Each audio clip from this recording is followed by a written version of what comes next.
Hello, my name's Kai, I'm a paramedic student. Can you please confirm for me your name and date of birth? Stacey King, 13th of the 1st, 1995. Awesome, thank you very much. So today I'd like to carry out a neurovascular assessment.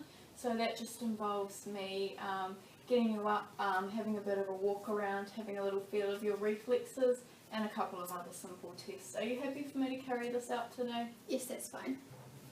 So now I'm going to be looking around the environment, specifically looking for any medications that Stacey may have lying around or be taking. I'm looking for any walking aids, any supplemental oxygen. I'm also going to be looking at the patient's position. So she seems to be sitting up normally, she's not in the tripod position or anything like that. Also looking at her skin, she looks well perfused and pink. She doesn't look pale, clammy or cyanosed. So now I'm going to be observing my patient's gait. So I'm looking for her stance. So someone who has a broad-based gait could potentially have cerebellar disease, and someone who staggers and is a bit slow and unsteady on their feet could potentially have a unilateral cerebellar disease. Stacey, can I get you to walk towards me, please? Okay, so I'm happy that Stacey doesn't show any signs of cerebellar disease or unilateral cerebellar disease. She has a normal stance, normal stability, and I'm happy with her gait. So now I'm going to be looking at Stacey's heel-to-toe walking. So the heel-to-toe walking test exaggerates any unsteadiness, and it's particularly sensitive in assessing the function of the cerebellar vermis. It's also the first function to be lost in high alcohol use. So can you please walk towards me heel to toe, Stacey? Yes.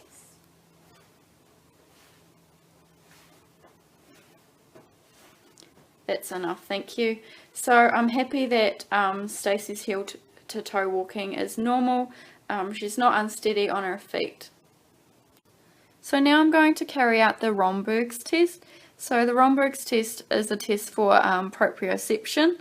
So Stacey, if I could just get you to put your heels together for me, keep your arms to your side and close your eyes. Now normally I'd be standing there to support my patient in case she became unsteady. So I'm just checking to see that she doesn't become unsteady or wobble at all, and she doesn't. So you can open your eyes again, thanks. So now I'm going to be assessing my patient's speech. So slurred speech is characteristic of cerebellar dysfunction. It results in the individual producing each syllable separately. So Stacey, I'd just like to ask you to repeat a couple of phrases after me. So the first one is British Constitution. British Constitution. The next one is baby hippopotamus. Baby hippopotamus. And the last one is 42 West Register Street. 42 West Register Street. Thank you. So I'm happy that Stacey doesn't have any slurred speech and the syllables are all pronounced correctly. Thank you, Stacey. So now I'm going to do the nystagmus test. So Stacey, if I can just get you to look at my finger here, and I'd just like to follow it. I'm just going to move it around. So here I'm looking for multiple beats of nystagmus. These can be present at the extremes of gaze and under normal circumstances, but I'm just making sure that nystagmus isn't present.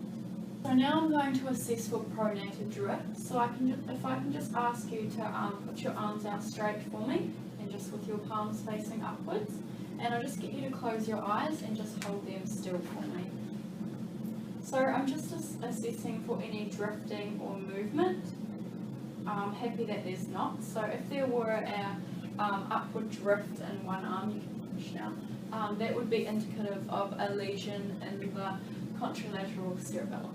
So now I'll be assessing for rebound phenomena. If I can just get you to pop out your hands like before, palms up, close your eyes for me, and I'm just going to push down on your arms. Okay, so I'm checking that the arms don't extend. You can open your eyes again. Didn't extend further than they were, higher than they were before. and if they had it would have been indicative of cerebellar disease. So now I'll be assessing the tone of the arms. So if I could just get you to relax your arm there for me. So I'm just going to start the wrist. So I'm moving the wrist within its range of movements, making sure I don't feel any resistance. If you could just push against my hand for me, pull against my hand, awesome, and just relax your arm again.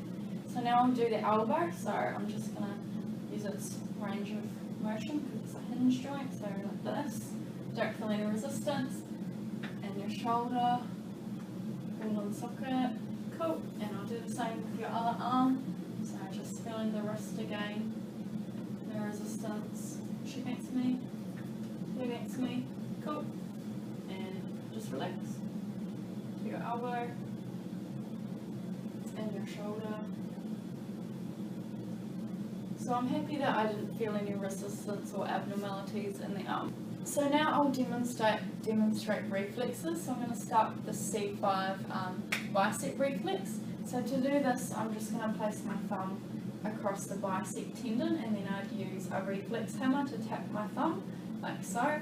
And what I'm looking for is a flexion of the bicep, like so. So now I'll be assessing for the C6 reflex, which is the brachial radiatus.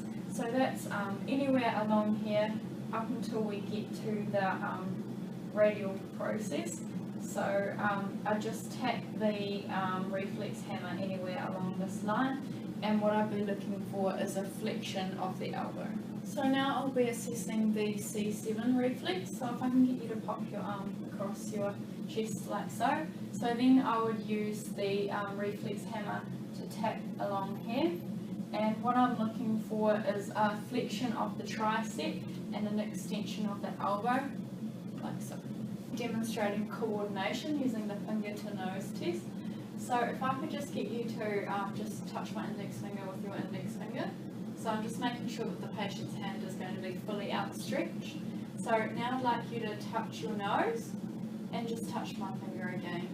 So now I'm going to be moving my finger along, and I just want you to touch my finger as quickly as possible.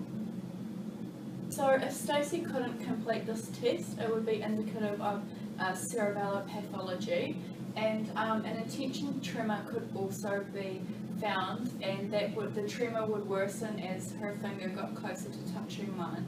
I'll be using the disc diadokinesia test to assess again for coordination. So I'll just demonstrate to you what I'd like you to do. So that's just placing out your left hand to start with, and twisting your hand as fast as you can. So if you could do that for me.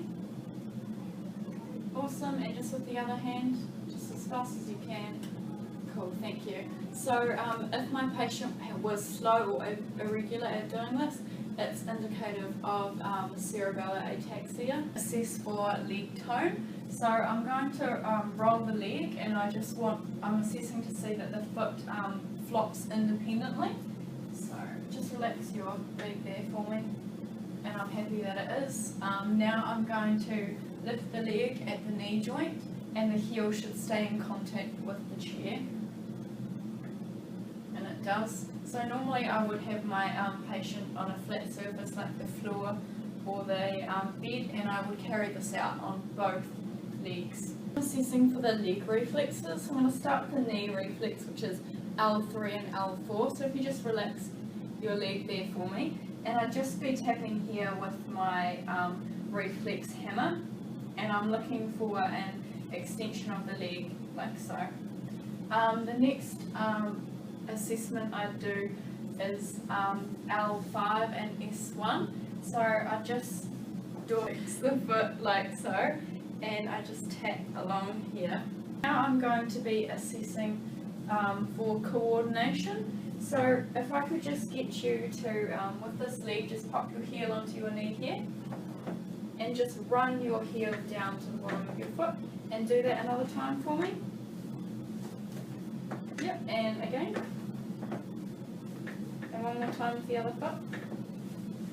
Awesome. So in cerebellar disease, you would note a big side-to-side tremor of the foot.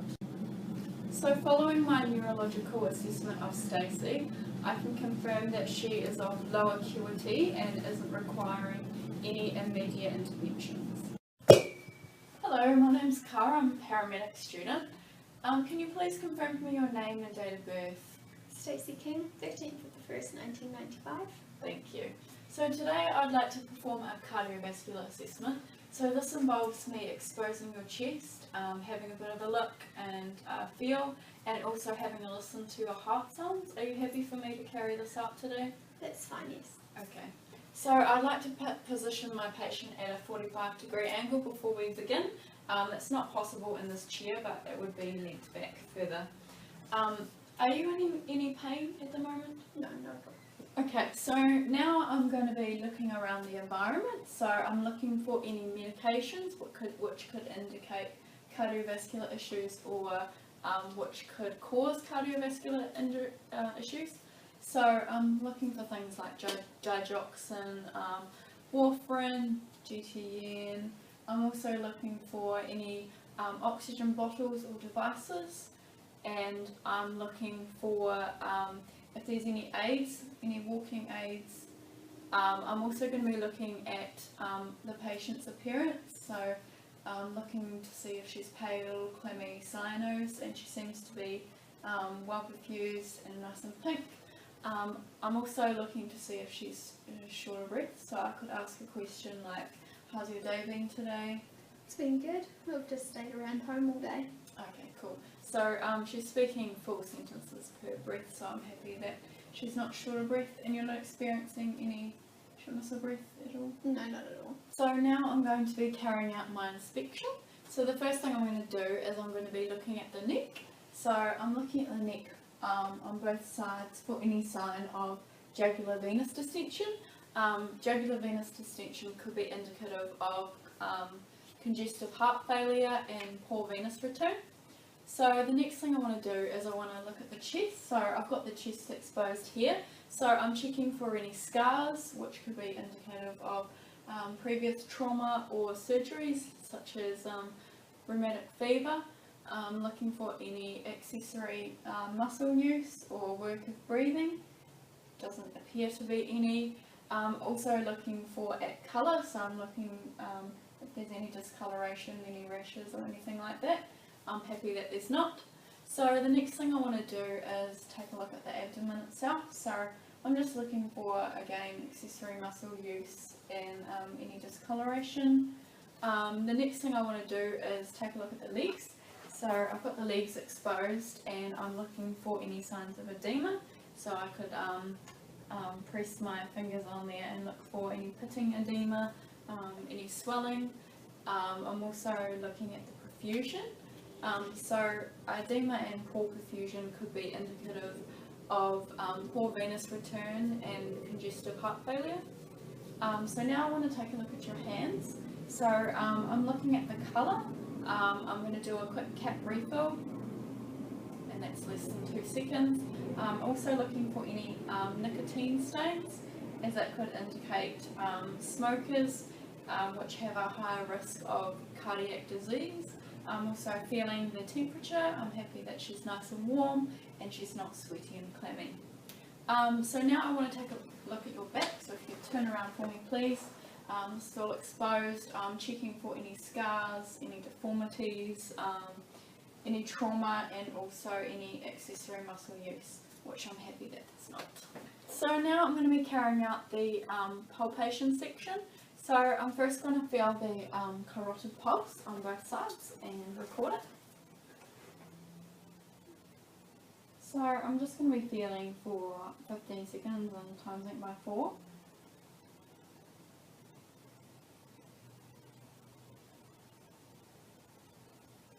And I'm also going to check the other side.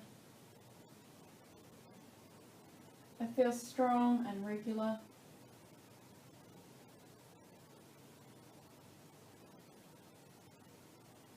And I'm happy to confirm that the heart rate is 68 there. So now I'm going to also do the pulse, a radial pulse. So I'm feeling again to make sure that it's regular and strong.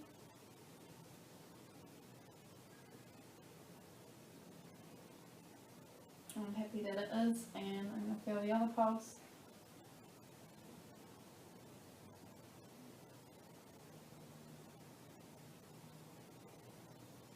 and I'm happy that it's regular and strong as well, and is also 68. So now I'm going to take blood pressure.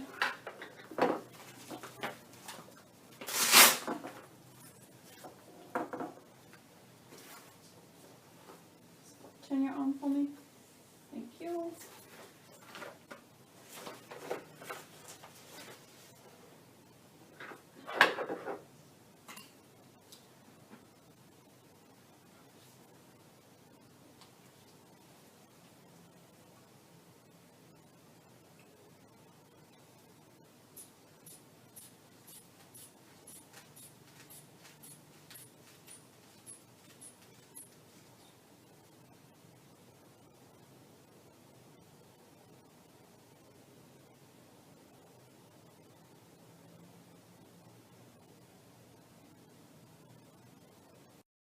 Okay, so I'm happy that the blood pressure is 115 over 78.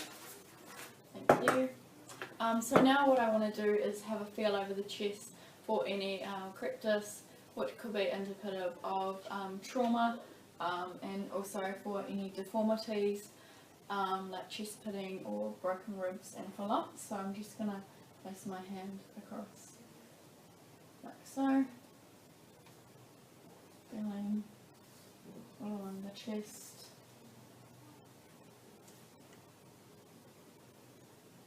And I'm happy that I'm not feeling any deformities or cryptus. So now I'm going to carry out an auscultation of the heart. So I'm just going to place the stethoscope on your chest there. Is that okay? Yep. Awesome. Okay. So I'm going to begin by taking a listen to the mitral valve, bearing in mind that my chest is exposed. I'm then going to continue on to the tricuspid valve, so the pulmonary valve, and to the aortic valve. I'm then going to take a listen to the lung bases as well, checking for equal entry on both sides.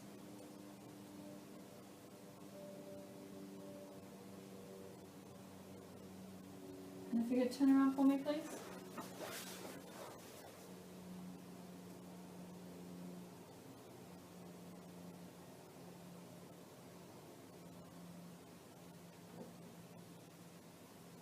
So I'm happy that there's equal air entry into all of the lungs, and that all of the valves are working appropriately, as there was nice, strong and regular beats at all positions.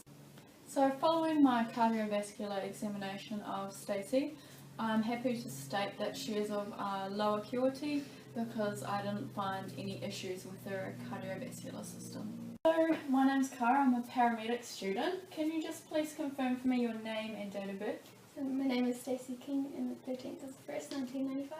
Awesome, thank you. Okay, so today I'd like to perform a respiratory assessment. So that will involve me exposing your chest, if that's okay, taking a bit of a listen to your lung sounds and having a bit of a feel around the chest and abdomen. Are you happy for me to carry out this procedure? Mm-hmm. Okay, so the first thing I want to do is place Stacey at a 45-degree angle. So that would be back a bit further. Obviously we can't do that on this chair. And I'd also like to expose the chest, if that's comfortable for Stacey. And do you have any pain before we begin? No. You don't have any pain. Awesome. Okay, so now I'm looking at the environment. So I'm looking around. I'm looking for any medications that could indicate respiratory issues. So things like Ventolin, prednisone, or just any other medications that she may be on. I'm also looking around to see if there's any oxygen bottles or any walking aids, and I don't see any of those today. So have you been experiencing any shortness of breath? No, not at all. Okay, and how's your day been going today? It's been pretty good. I've just been staying around home. Yeah, okay.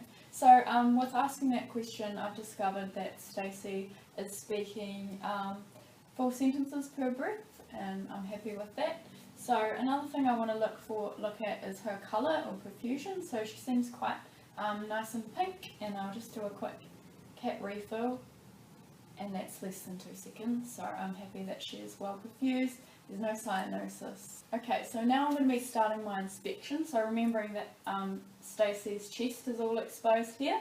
So the first thing I want to look at is the head and neck. So I'm looking for any signs of jugular venous distension here. I don't see any. Jugular venous distension would indicate that she has poor venous return. I'm also looking to see if she's self-peeping. She doesn't appear to be. I'm also looking for any signs of smoking, so any yellowing around the mouth there, and I don't see any. I'm also looking for any cyanosis, so that's bluing around the mouth and nose area. Don't see any of that either. And I'm also looking to see if there's sunken eyes, which would indicate a lack of perfusion. So now I'm going to be carrying on to the chest. So I've got my chest exposed here. I'm looking for any accessory muscle use. So that would be using the abdominal muscles down here to aid with breathing. I'm also looking to see for any indrawing, looking at her perfusion, so she's nice and pink and well perfused there. Looking for any scarring, which would indicate any previous trauma or past surgeries. I'm also looking for any deformities or pitting of the chest wall itself.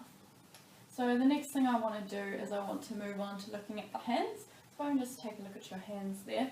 So I'm looking at the nails to see if there's any yellowing, which could indicate smoking, any cyanosis. I'm going to do a quick cap refill, and that's less than 2 seconds.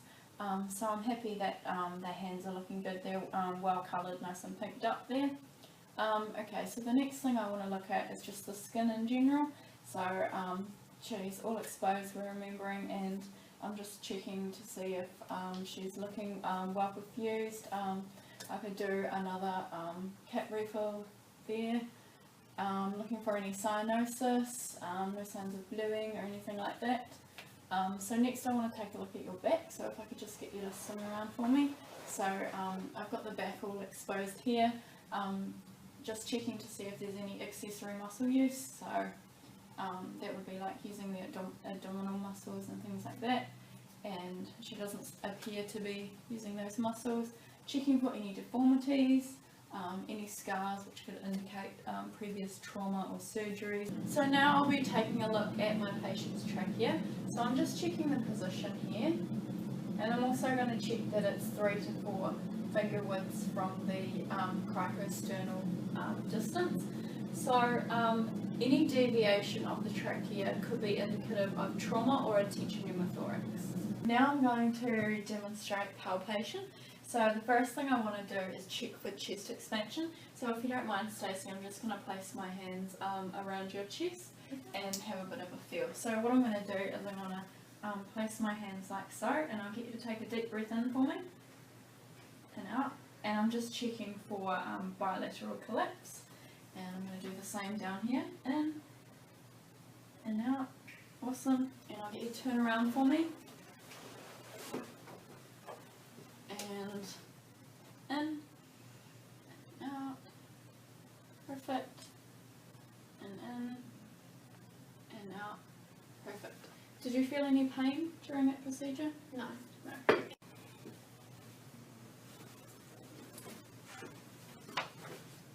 So now what I'm going to do is I'm just going to check for any lumps, cryptus or deformities. So Stacey, I'd just like to have a little feel over your chest, if that's okay. That's okay? Alright. And remembering that the chest is fully exposed while I'm carrying this procedure out. So I'm just going to be feeling across in like a rolling motion. I'm feeling for any signs of trauma, any lumps, any deformities, any swelling or congenital deformities. Don't feel anything there. If I can get you to spin around for me, please. Thank you. And just feeling across the back as a rolling motion as well. Let me know if you feel any pain, Stacey.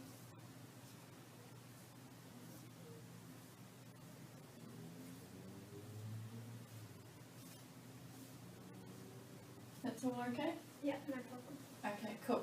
So now what I'm going to do is get you to spin around again for me, as I just want to feel the carotid pulse. So I'm going to be feeling for its regularity, if it's strong, and I'm just going to record what the pulse is.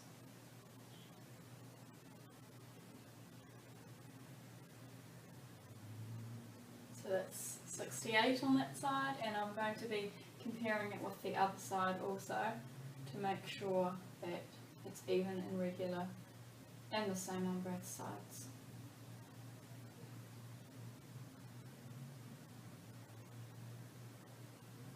And that's 68 as well.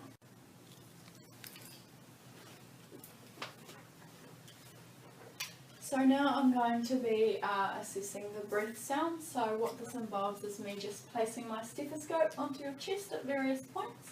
And if you could just take a deep breath in for me when I say so. Or when I place my stethoscope on your chest. So, let's start there.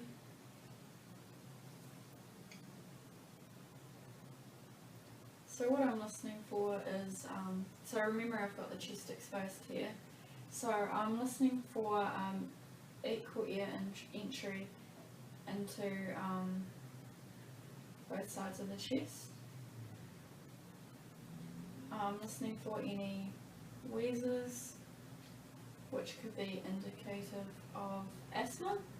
I'll just lift your arm up there.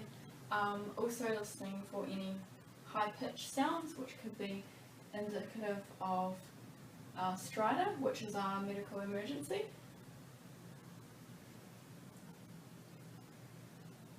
You could turn around for me, please. I'm also going to be listening for any crackles or rails, which is indicative of fluid on the lungs.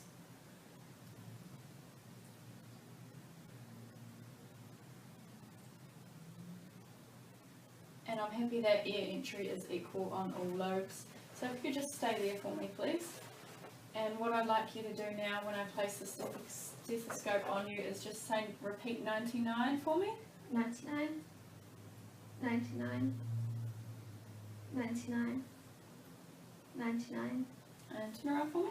So an increase in vocal resonance here would be 99. Indicative of 99, consolidation, 99, 99, and a decrease of 99. vocal resonance would be indicative 99. of pleural effusion. 99, 99, Just lift your arm. 99, 99, 99, 99. Okay, so now I'm going to percuss the chest. So this involves me just placing my fingers onto your chest like so and just tapping along here. Are you happy for me to do this today? Awesome. Okay. So I'm going to start percussing with the supraclavicular, so that's just above the clavicle, and I'm going to do that on both sides. And then I'm going to do the infraclavicular, which is just below the clavicle, like so. And I'm then going to percuss the chest wall. So whilst I'm percussing, I'm listening to see if I hear a resonant sound. Resonance is a normal lung sound, or percussion sound. If I could get you to twist around for me, please. So if I were to hear a hyperresonant sound, that would be indicative of pneumothorax. If I were to hear a dull sound, that would be indicative of consolidation or collapse. And if I were to hear a stony dull sound, that would be indicative of pleural effusion. So I'm happy that all the percussion sounds are normal and resonant. Following my respiratory examination of Stacey, I can conclude that she is of low acuity and is not requiring any intervention.